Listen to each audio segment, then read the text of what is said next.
ini ya, ayo di slide tadi ya, pemeriksaan, terus diagnosis. Nah, diagnosis nih misalnya, kalian habis diagnosis mau diapain? Mau ngapain? Apa yang dilakukan? Kalau perawatan, kalian merawat suatu penyakit, tapi harus dilakukan yang paling penting.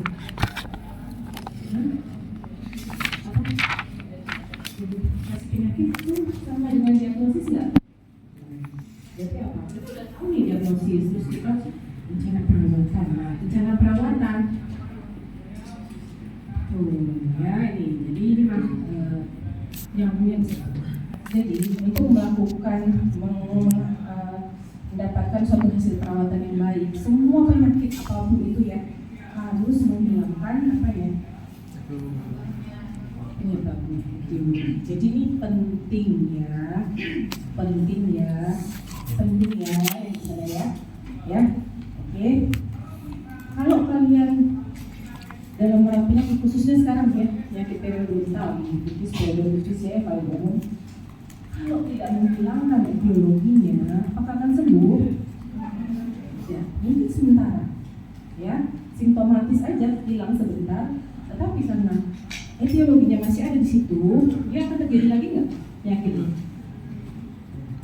Ya, jadi di rencana perawatan nanti kalau ada belajar juga ya fase-fase perawatan periodontal. Jadi perawatan periodontal itu akan dilakukan secara bertahap. Pertama yaitu menggunakan etiologi. Ini penting, ya.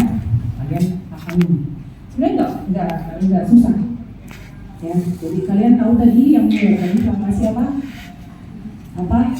Bakteri.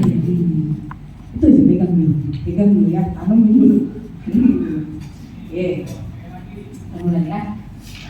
Jadi teknik periodontal itu banyak sebenarnya ya.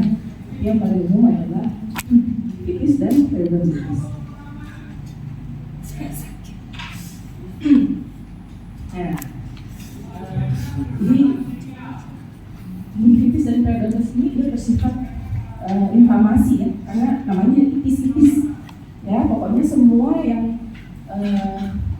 ada itis-itis inflamasi ya tuh ya, ya karena melibatkan respon fisiologis bakteri tubuh melawannya menghasilkan apa penyebabnya banyak. Tapi yang paling utama apa? Penyebab inflamasi tadi bakteri. Periodontal baik lunak dan panas. Paham semua? Kalau gingivitis ya, jawab. Kalian ikut mesin atau mesin yang ikut lemes?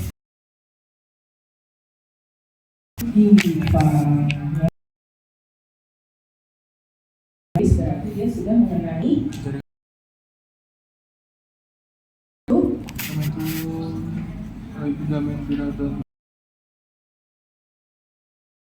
nah ini muka utamanya gitu. Etiologinya kan tadi banyak ya, etiologinya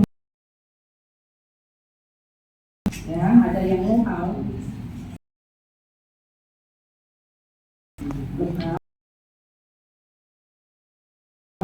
itu artinya batas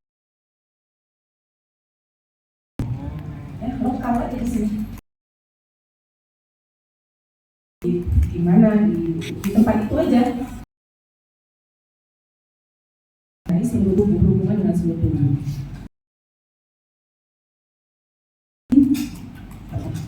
General gitu ya, secara yang lokal aja. Etiologi lokal ini dibedakan lagi iritasi dan fungsional. Istilahnya iritasi, dia menyebabkan iritasi. Pada saya periodontal pada kawan itu fokus dulu di jaringan periodik. Sedangkan yang fungsional berfungsi ya pada saat itu bergerak fungsi bekerja. Ya, contohnya oklusi. Masih ingat trauma oklusi? Sudah lupa. Ya, trauma oklusi penyebabnya ya. Penyebabnya apa? Bakteri. Ya, dia kan ada bakteri tapi Oklusinya yang traumatis ya, yang melebihi melebihi kekuatan adaptif dari jaringan. Oke, sekarang kita bahas yang iritasi dulu ya, yang menyebabkan. Jadi dibedakan lagi predisposisi. Inisiasi artinya inisiasi mengawali terjadinya. Nah ini yang tadi berkali-kali disebut yaitu plak atau bakteri dan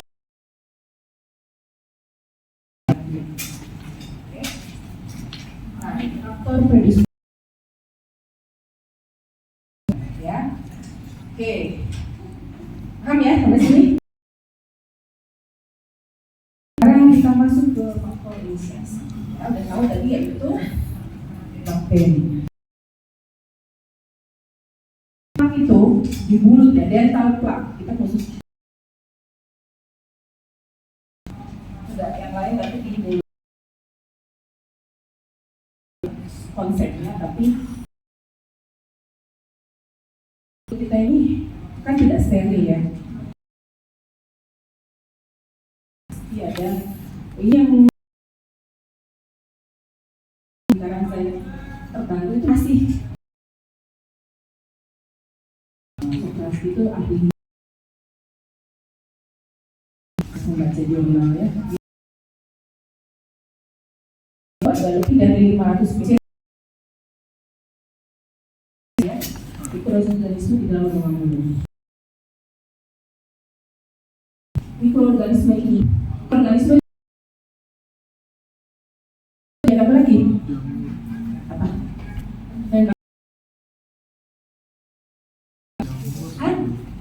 Jamur. Jamur, rasanya jamur apa lagi? Janus ya, mikroorganisme kecil semua. Mikroorganisme ini spesifiknya bakteri ya namanya. Floating, planktonik, artinya apa? Kalian tahu plankton di SpongeBob? Dia bagaimana? Tuh, sendiri kan ya? Ini aja sih plankton itu. Ya, planktonik. Jadi dia free floating, artinya floating itu apa? Ya itu ya, lupa. Floating ya, floating di dalam mulut itu kan dia kondisinya tidak kering ya. Ataupun dalam bentuk koloni ya, dia satu bebas itu berenang-renang ataupun dia dalam bentuk koloni bersama-sama. Kita lihat lagi, nah mikroorganisme ini yang berbentuk koloni kita biarin plankton free floating sendiri ya. Mikroorganisme yang berkoloni ya, dia bayangkan banyak koloni itu kan berarti dia hidupnya bersama-sama dilapisi oleh matriks polimer ekstraseluler. Ada lapisannya, sambil bayangin ya, ada organisme banyak terus dilapisin matriks ya, polimer ekstraseluler, matriks itu ya. Ada protein salivannya juga, kemudian ada polimer dari bakterinya juga ya. Pokoknya udah nyatu di sini ya, ada bakteri koloni dilapisi itu. Kemudian dia menempel erat pada lainnya. Tidak hanya gigi, dia bisa nempel di mana? Di dalam mulut.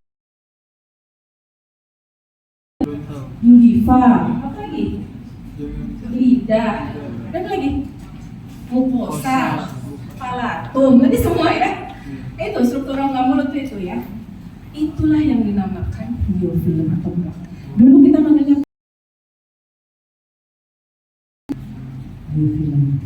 Ya, biofilm lapisan tipis. Bio ini kan hidup, ya. Jadi inilah yang dinamakan Sama. ya. Ini yang sering saya tanyakan ke kalian koas.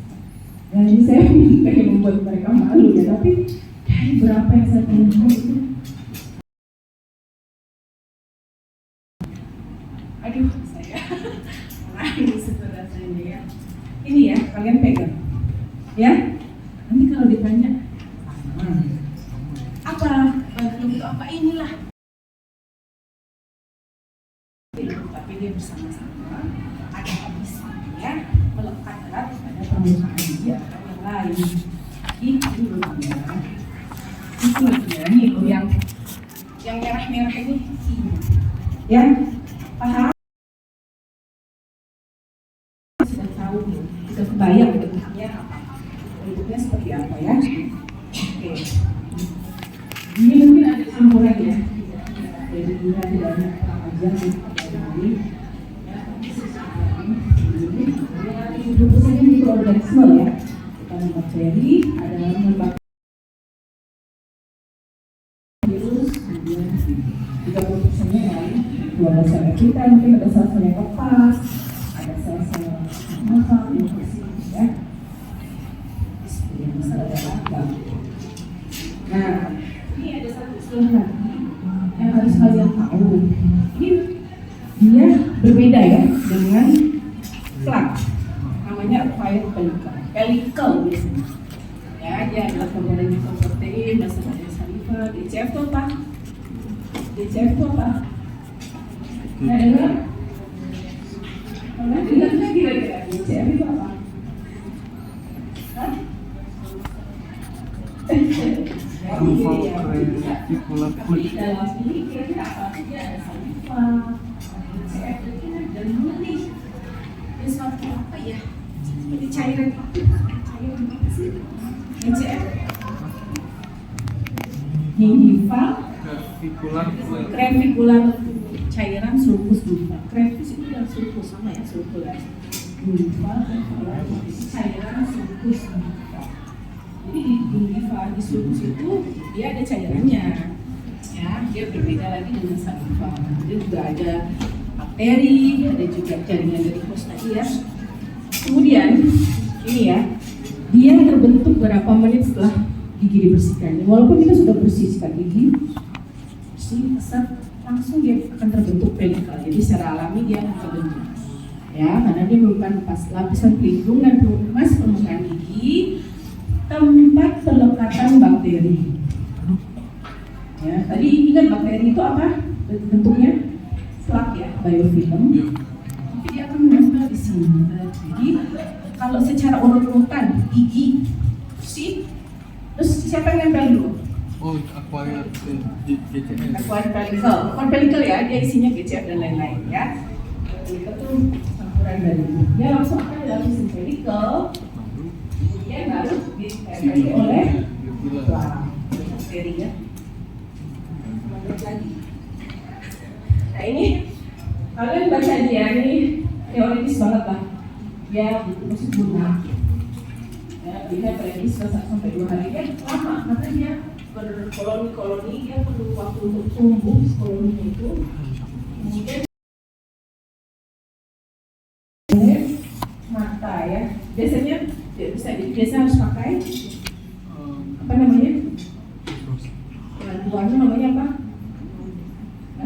Terus kan alat kita desain itu kayak itu kan nanti ke scrap gitu. Tapi kalau pewarna namanya apa? Pewarna namanya apa? Disclosing solution. Ya, yang kalian buat warna merah atau ungu itu namanya disclose kan dilihatkan. Jadi solution.